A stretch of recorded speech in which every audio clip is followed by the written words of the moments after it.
আপনারা দেখছেন মিতাস কিচেন। মিতাস কিচেনে সবাইকে ওয়েলকাম। আজ আমি আপনাদের দেখাবো একদম দোকানের মতন পারফেক্টভাবে নিমকি কীভাবে বাড়িতে বানাবেন। তো স্কিপ না করে পুরো ভিডিওটি দেখতে থাকুন। আমি এখানে নিমকি বানানোর জন্য 1.5 কাপ ময়দার ব্যবহার করেছি। আপনারা আপনাদের প্রয়োজন মতন ময়দা নিয়ে নেবেন। তারপরে এখানে দিয়ে দিচ্ছি 1/3 টিস্পুন কালো জিরে, আর দিয়ে দিচ্ছি নুন। আর এখানে নুনের পরিমাণটা একটু বেশি দিতে হবে, কেননা নিমকিগুলো একটু নোনতা নোনতাই হয়। তারপরে দিয়ে দিচ্ছি 1/2 টিস্পুন চিনি, আর দিয়ে দিচ্ছি 1 টিস্পুন তেল আর 1 টিস্পুন ঘি। আপনারা চাইলে কিন্তু শুধু এখানে তেলেরও ব্যবহার করতে পারেন, ঘি দিলে টেস্ট একটু ভালো আসে, তাই আমি এখানে 1 টিস্পুন ঘি দিয়ে দিয়েছি। এবার সমস্ত উপকরণগুলি ময়দার সঙ্গে খুব ভালো করে মিশিয়ে নিতে হবে। ময়দাটা যখন মুঠো পেকে যাচ্ছে তখন বুঝবেন যে খুব ভালো করে কিন্তু সমস্ত উপকরণগুলি ময়দার সঙ্গে মিশে গেছে। তো ভালো করে মেশাতে না তো কিন্তু নিমকিগুলো ভালো হবে। তারপর রুম টেম্পারেচারে থাকা জল দিয়ে এটি মেখে নিচ্ছি। আর প্রথমে অনেকটা পরিমাণে জল দেবেন না, কারণ এই রুটি কিন্তু একটু শক্ত শক্তই হয়। দেখতেই পারছেন আমি কিন্তু খুব বেশি নরম করে মাখিনি, বেশ শক্ত শক্ত করে এটি মেখে নিয়েছি। এবার ঢাকা দিয়ে রেখে দিচ্ছি 10 মিনিটের জন্য।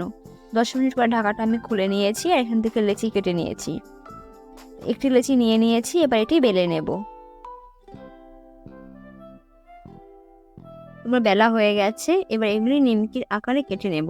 আপনারা আপনাদের পছন্দ মতো ছোট কিংবা বড় করে এগুলি কেটে নিতে পারেন।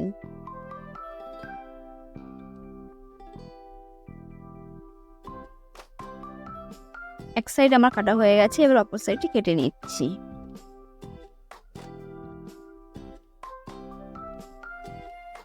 দেখতেই পাচ্ছেন এগুলো নিমকির আকার কিন্তু তৈরি করা হয়ে গেছে। আমি বেশ অনেকগুলো নিমকি তৈরি করে নিয়েছি, এবার এগুলি ভেজে নেব। তার জন্য তেল গরম করে নিয়েছি, আর তেল যেন খুব বেশি গরম না হয়। তেল বেশি গরম হলে কিন্তু নিমকিগুলি ছাড়ার সঙ্গে সঙ্গেই পুড়ে যাবে। আর নিমকি ছাড়ার সময় অবশ্যই গ্যাসের ফ্লেমটা লো করে রাখতে হবে। আমি একে একে নিমকিগুলি ছেড়ে দিচ্ছি।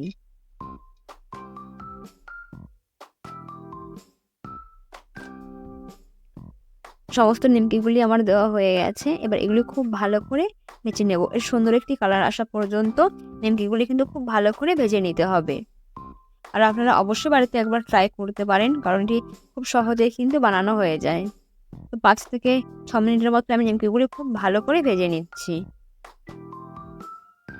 দেখুন ভাজতে ভাজতে বেশ সুন্দর একটি কালার চলে এসছে। এবার আমি নিমকিগুলি তুলে নেব।